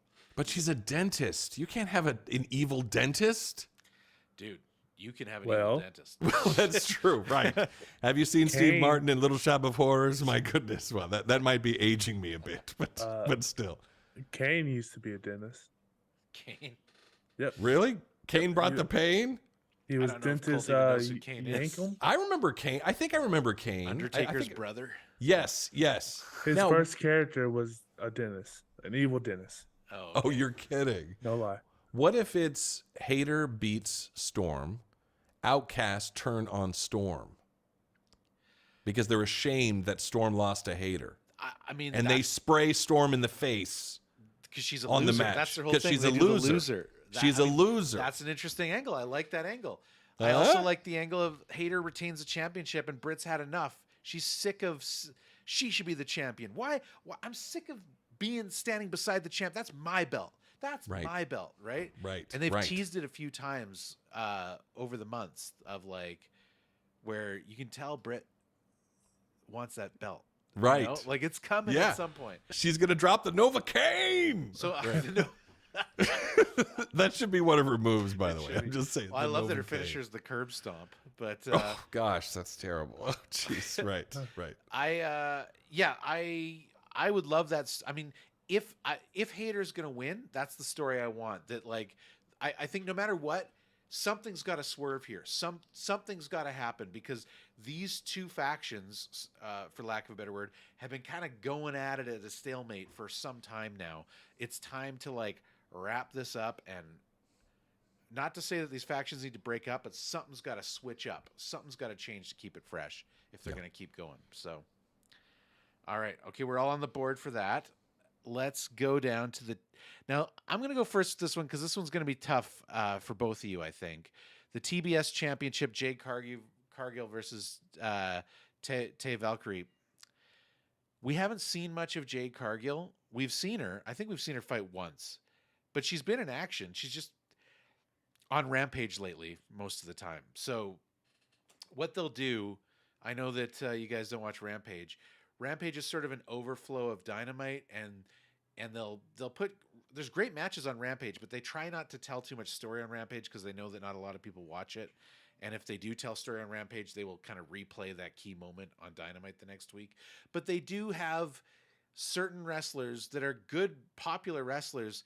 They kind of go and do a run on Rampage for a month or so, just because it kind of makes sense that if you're going to tell a story on Rampage, you should probably keep it on Rampage so that those viewers are seeing it, and it's not like confusing that it kind of ebbs and flows to the other show. So Jade Cargill, I think, has had most of her time on Rampage while we've been watching. That's not the norm. That's just where she's at right now. So, but you've seen her. She's got this unprecedented, like, she's 59-0. She's the only person ever to hold that belt. She's just on fire. She's going up against a rematch against Tay Valkyrie, who they both have the same finisher. And they did this. She's got this lawyer manager, Smart Mark Sterling, who's still my gimmick. But Nice.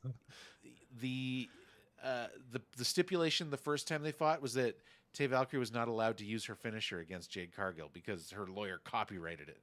Something like that. Oh my gosh, that's awesome. Or patented it. I can't remember what he did. But so now they're going to go at it and they're going to fight. So, and Tay Valkyrie is, I think from Impact Wrestling, she's a well-known veteran, very, very much loved by a lot of hardcore wrestling fans, but she hasn't had a run on WWE, and she's new to AEW. So to a lot of us, we haven't seen her before, or very little of her. So I'll go first on this one. I think that Jade Cargill's going to win. I think we're going to give her the 60-0. I think that Jade Cargill needs to lose this title at some point. This story is getting stale, but it's the same problem that WWE has with Roman Reigns. She's had the belt for so long now that she can't drop it unless there's an amazing buildup. Like, it's got to be a big event. So you can't have Taya Valkyrie just smash her a week before the pay-per-view and challenge her for a rematch. And, it feels like this will probably be a pretty quick match to me. They're just, let's put people love Jade Cargill. We got to put her in the pay-per-view. Let's throw on here. This will probably be a pretty short match, I would guess. I'm going to go with Cargill. Colt? Or Tex? I'll go with this one. I think the same thing. I think this is your filler match. This is the match you put in after a banger of a match, just so the crowd can settle back down. So I think that's the only reason this fight's on here. So I'm going to go with Jade as well. All right, I'm going to go with Jade as well. So we're going to get the three-peat here, but for a different reason. Actually, I actually thought Valkyrie was an excellent wrestler. I was about to say, I'm like, didn't they fight before? Like, I remember seeing their match, and I was impressed by Valkyrie. Jade has got the look. She's got everything. But here's why I'm thinking it's Jade. Again, marketing. The one sheet, the poster thing they had for the upfronts for TBS had a picture of Jade. Yep. It was Jade. When Warner Brothers Discovery was doing their upfronts to sell their channels to advertising this last week, and they had a poster of a famous figure from each channel. The figure for TBS was Jade Cargill. That is not for AEW. That is for the entire channel of TBS and everything they air. They chose to put Jade Cargill on that poster. Huge. So everyone knows that she's a star. I think Tony Khan, she's had this run. And I'm not knocking her. She's openly said this. She doesn't feel that at least she didn't. I mean, she's had the belt a while, but initially she felt like she was way too green to have this belt. But I think the idea was like, we can't not make her a champion. Look at her. And so she's going to have to learn to wrestle with a belt around her waist, because that look is just, it's perfect. There's nothing like it. So yeah, absolutely. So yeah, we're a 3 on Jade, but yeah, I'm glad you saw that too, because when I saw that, I was like, okay, well, it's got to be Jade. I mean, because she's a star. So there you go. Yeah. So that match was made at Rampage. Now we're gonna go to, I mean, this one is kind of a gimme. This is the match that basically this storyline is almost entirely played out on Rampage. You guys know nothing about this. It's cool that they're throwing a bone to this match for the Rampage watchers, but I mean, you've probably seen these wrestlers once or twice over the last 6 weeks, and of course, Tex, you'll know who the Hardy Boys are. But it's gonna be the Hardys. But I'm gonna say the Hardy Party, which is the Hardy Boys and Isaiah. Oh, what's his name from Private Party? Anyways, we don't need to spend much time on this. We don't have any investment in this match. Should be I fun. will. I think it's the Hardy Party too, and it's a shame because Jeff Hardy, who's in that, is probably the best wrestler out of everyone on this card, but he just can't get out of his own way, and that's kind of sad. So I want him to win because I'm a huge Jeff Hardy fan. All right. All right, put me down for Ethan Page. I have no idea who any of these people are. All right. But it's the opposite of what you two boys said, so I'm going with Page. You're seeing 20 on black, you're putting 10 on red. That's right. Exactly. Keeping it juicy. Keeping it, we're working it here. Now, is that all the matches? 1, 2, 3, 4, 5, Wardlow. 6. Oh, I must have skipped over it. I'm sorry. Oh, Wardlow, yeah. The TNT ladder match. All right. That's going to be huge.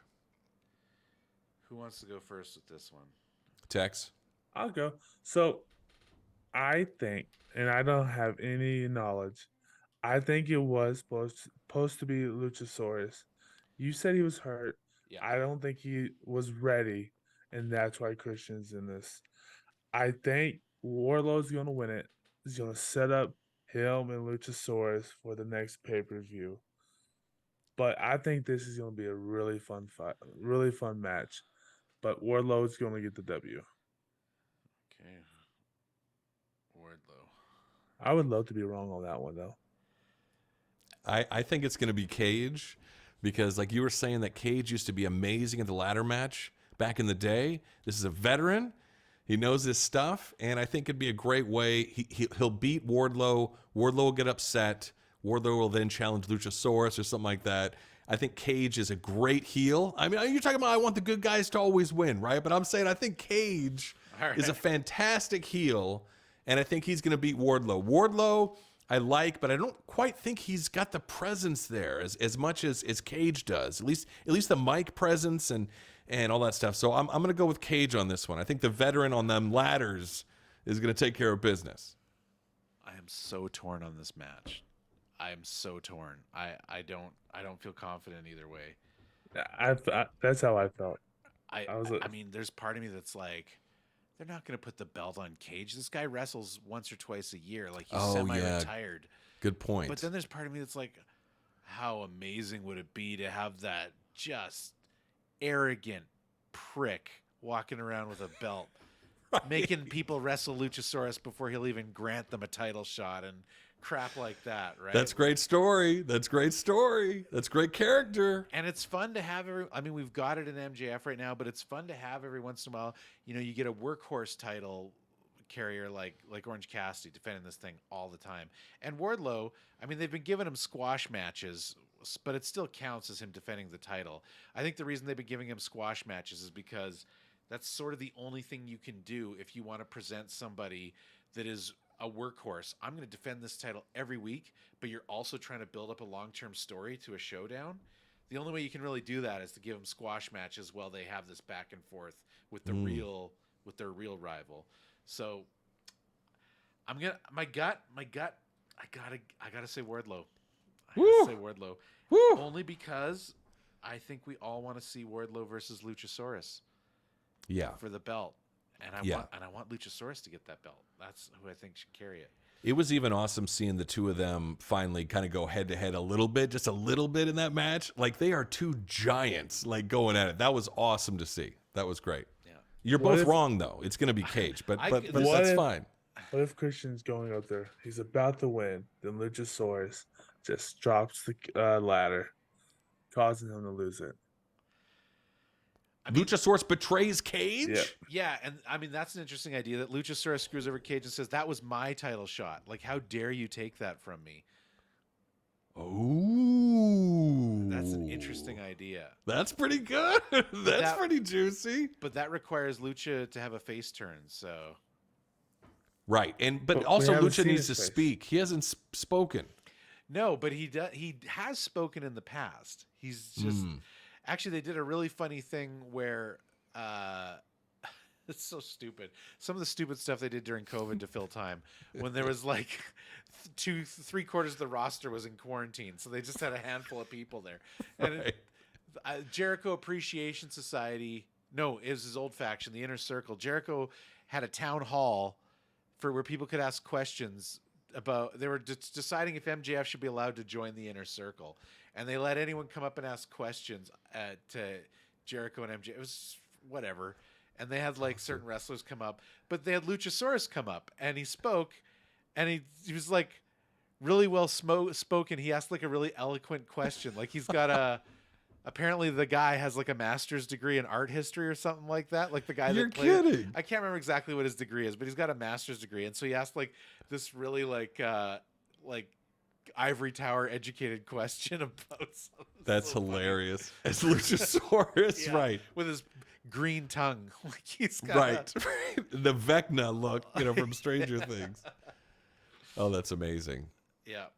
All right. Well, we've got our predictions. We're locked in. I'm not bringing this card to Vegas because I'm going to lose it. I'm going to leave it right here at my computer. It'll be there when we get back. Or Yep. take a picture of it on your phone. Oh, Ooh, smart. We can reference it. I have a You phone. see? I have a phone. You have phones, don't you? Sorry, that's terrible. I shouldn't say that.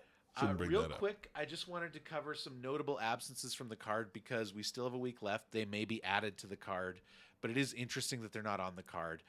The first is the House of Black, the Trios champions. These are belts that, at least as of now, are not to be defended on Double or Nothing. I think that the Acclaimed, which are one of the most popular groups in all of AEW, again, they're on a kind of more of a rampage run right now, so you haven't seen much of them. But I would say they are probably the most over tag team in all of AEW, even more than the Bucks or FTR. I've read that they're constantly the #1 merch sellers at AEW shows. Wow. And it's them and Daddy Ass. Now, I promised you, Colt, last week Jeez, that that I would name. explain to you why Daddy Ass is named Daddy Ass.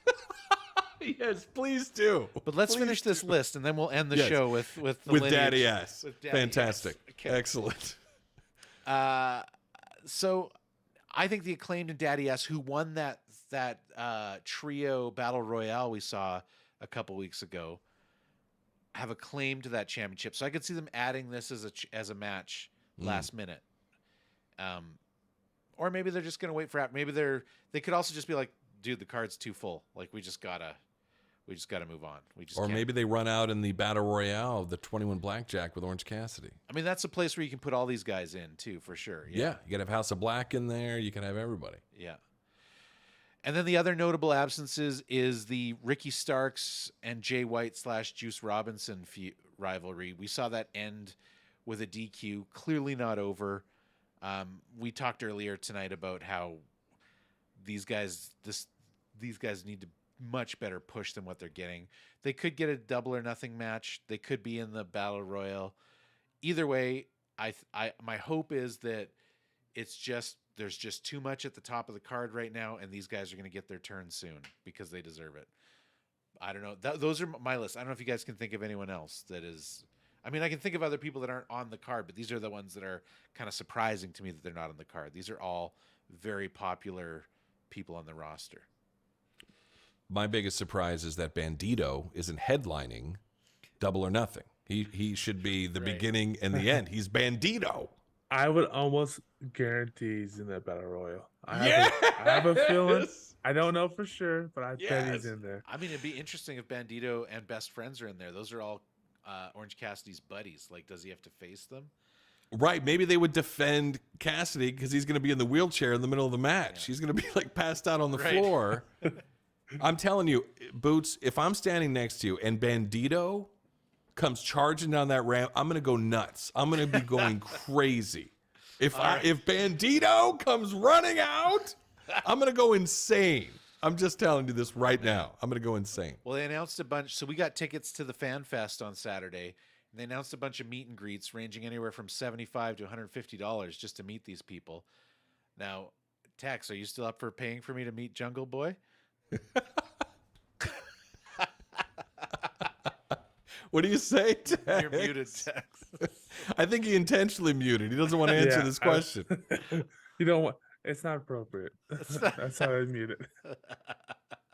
Like I said, message me. We'll see what happens. All right. So I hope they have a Bandito mask for you there. Oh my gosh. So Boots and I will be attending the Fan Fest. I'm hoping to be wearing a Bandito mask for the whole night. I want to get my Bandito Snuggie, whatever they got, whatever Bandito, Bandito merch. ice cream sandwich. That's right, Bandito pajamas. I'm ready to go. And by the way, if anyone listening to this is there, like, and if you watch the video, you know what we look like. Please say hi. That'd be really cool. I know we're a very small and new podcast, so I'm not going to hold my breath, but that would be really cool if you saw us and said hi. Absolutely. On that note, they did release additional tickets, and I bought, for Kolt and I, better tickets than what we got in the initial scrum for tickets, which means that I've got an extra pair of tickets that I'm selling at less than retail. So if anyone wants a pretty decent pair of tickets for a damn good price, you can message me on Twitter. I will sell them to you through the official Access app. This is not a scam. Like, you don't actually have to like send me money. You just go to the app where anyone else can buy them. They're listed there. I'll just point them out to you so you don't have to find them in the bunch of tickets. And what's your Twitter there, Boots? Just so everyone's got it right now. Shoe Boots. At the Shoe Boots. And yeah, we'll see what happens with those tickets. It's gonna be awesome, man. Better seats, better carnage. Dude, we got the best, in my opinion, next to front row, or like being like right on the aisle where you get to like high five these guys. We got my favorite seats in all of an arena for a wrestling match, which is you go corner, like turnbuckle, but between 2 and 4 seats up. You don't want the floor because you can't see nothing. You want to be about 2 to 4 seats up in the lower bowl and right on the turnbuckle. And the best turnbuckle is definitely the front turnbuckles on the stage side, because then you can get to watch them all walk down the ramp, and you're like 20 feet away from them when this is happening. And the best of those two is the one with your back to the camera, because it means all the wrestlers are facing you and like performing in your direction, sort of thing. And those are the seats we got. So Boots. Yeah. Take care of us, man. Those are, when I had my pick of the litter, those are the almost exact seats I bought for the Calgary show that was a house show but is now Collision. So amazing. Oh my gosh, I can't. At this time next week, we're gonna be at Double or Nothing in Vegas. Yeah, we're gonna be there. That's insane. Whoo, Dolly. That's insane. Tex, come on, man, come with us. Come on, Tex. It's just so far away. Colorado? It's 12 hours. Oh, I gotta work Monday. It's a flight. Put on a Bandito mask and get out there, buddy. Come on. I guarantee you, if we keep this going, I will come to the next one. Yeah, we're gonna. I think that like we gotta make, whether it's Double or Nothing next year or something else, we gotta at least once a year get out to a show. I agree. Sure. 100%. That's awesome. Yeah, it's awesome. All right. Is there anything else we want to touch on before we wrap this mother up and head ourselves down to Vegas? I got to tell you, it's amazing for me to come on this show, and I said this earlier today, but it's really blowing my mind that to be someone that hadn't watched it in 30 years, and now I'm going to my first ever show, and I'm so pumped. I'm so excited, and I care about these wrestlers. I care about these stories. I'm passionate about it. I'm into it. And like you said, you got me. You got me. In a period of 1 month, I've completely changed. It's unbelievable. So I can't wait for this. That's how quick AEW took me, man. Like Anyway. Yeah, it's insane. And then maybe after this, finally, I can watch WWE because Boots won't ever let me. You can watch. Boots won't let me. Boots won't let me watch WWE. We definitely don't watch SmackDown. Yeah, SmackDown was bad last week. But we are certainly promise you, going to be doing a similar WWE style program soon. It's just a question of whether we want to do it right away or if we want to wait for SummerSlam, which is their next kind of really big pay-per-view. So we're going to make that decision hopefully before our next show. We'll have to figure that out. Anyways, last thing that I want predictions from everybody. Bonus points. This is worth 5 points. Woo! Woo! Will we see CM Punk at Double or Nothing? Oh, God. No. Texas says no. Oh, that would be killer, dude. If he came out, everyone would go nuts. Dude, can you imagine MJF wins, then CM Punk's music hits? I mean, the crowd would explode. Dude, if you're asking me to book All In London, that's your title match. It's CM Punk versus MJF. Wow. Because unless CM Punk's willing, and unless Kenny Omega's willing to fight him, because that would be the best match, Kenny Omega versus CM Punk. But we know that's not going to happen. So I think it's CM Punk versus MJF is the match. Wow. I don't see it happening. It's a rematch man. because that would be. Oof. I got to tell you, they fought each other last year in a dog collar match. Which, if you're not familiar, you have a leather collar around your neck and like a 10 or 15 foot chain connecting your neck to the neck of the other guy. I got to tell you, that was. No, I'm not familiar with that. You don't know dog. That was high in contention for me for best match of last year. Best match of last year. They're tied together with a dog collar by a metal chain, and they can like yank each other. And my gosh, that's insane, dude. Again, if and when AEW puts their stuff on a streaming service, so you can watch all this stuff. Right. We are gonna at some point in the show start to like look at famous matches and talk about them as a subject of a show. That one is going to be on the list. CM Punk versus MJF was phenomenal, and the build up to it was phenomenal. Like, right. I think CM Punk will make an appearance. Like Texas said, how epic would that be? That would be like the after credit scene at the end of a Marvel movie. If that music hits, yes, it's just gonna destroy. It's over. And I don't even know what the music is. But if it hits, it's going to be insane. Personality. Cult of Personality. Do you know that song? Oh, okay. That's CM all Punk's right. song. Oh. Look in my eyes. Right. Okay. Dude, okay. I got to be honest. I'm betting against my gut here because I don't think he's going to be on it. But I'm going to say he's going to be on it. Yeah. Put me down for a yes. All right. Tex, are you still a no? Are you yes? I'm going to be smart here. I need the win. I'm going to say no. Kolt, for 5 points, are you going to go with your brain or your heart? I'm going to go with my heart. I always go with my heart. And it's burned me every time. So I'm going to say yes. We got 2 yes. CM Punk will make an appearance at the very, very end, and the crowd will go ballistic, and then lights will go out, and they go, "Thank you very much, everybody." He'll come out, he'll say something, and that'll be it. Yeah. It'll be insane. Let me tell you what's going to happen. Goldberg? You think he'll come in? Goldberg? I mean, that's Wardlow a whole other conversation. Then I mean, he comes out. We got to end the show. We can't talk about Goldberg right now. We'll get back to that. Here's my vision though. MJF wins the title. Oh my God, MJF wins the title, and then the music hits. CM Punk walks out. Cut to distant shot of the Vegas Strip. Nuclear explosion goes off from the T-Mobile Arena. Exactly. That would be insane. That would be the most epic thing ever. That would be so epic. I don't even know this guy. I just been talking about him all month. I'm glad that you know the song, so at least you'll know that you're finally going to see him if that song hits. That's true. I'll go crazy. Exactly. Supposed to be like, wait, that's the guy we're screaming about? I know, right? I'm picturing like 7'6", 375 pounds of muscle. He looks like some schlub from Chicago. He's got a tattoo of Cobra from G.I. Joe on one shoulder and the Pepsi logo on the other. What? This guy. He's a Pepsi man? Oh, jeez. He's the guy that says, "Do you have Pepsi?" Like, no one says that. It's, Dude, "Do you have Coke?" He looks like a guy that would deliver your fridge, and you'd be nervous that he's casing the joint while he's... right. You know? Right. But he came into a great song. He walked into your house to a great song with your fridge in tow.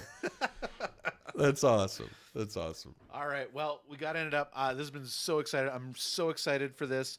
I will try to tweet about it, but I will also be drinking. This is my first, aside from time with my wife, which I love spending. This is my first vacation, boys' vacation, since pre-COVID. So I'm very excited about this. That's awesome. We're gonna get and we wild. love our wives very much. I love you, honey. Yes, it's it's gonna be fine. It's gonna be tame. It's gonna be fine. Speaking of, happy anniversary to my wife. 12 Oh, years. very nice. Hey. Oh, 12 years. That's great. She Congratulations. actually listens to the show, so I had to say it. All right. That's for awesome. 5 extra bonus points, will CM Punk show up for your anniversary? It's more likely. That's more likely. That's true. All right. Okay, guys. We're probably going to end it there. Thank you so much for watching. Oh, my thing. I'm going to have to do the thing live. It disconnected. Sorry, talking to myself. Thanks, everybody, for watching. We're going to hopefully see. I'd love to see any one of you in Vegas. Please say hi if you see us. Otherwise, we'll be back here. We don't know exactly when our next show is going to be. We got to kind of figure that out.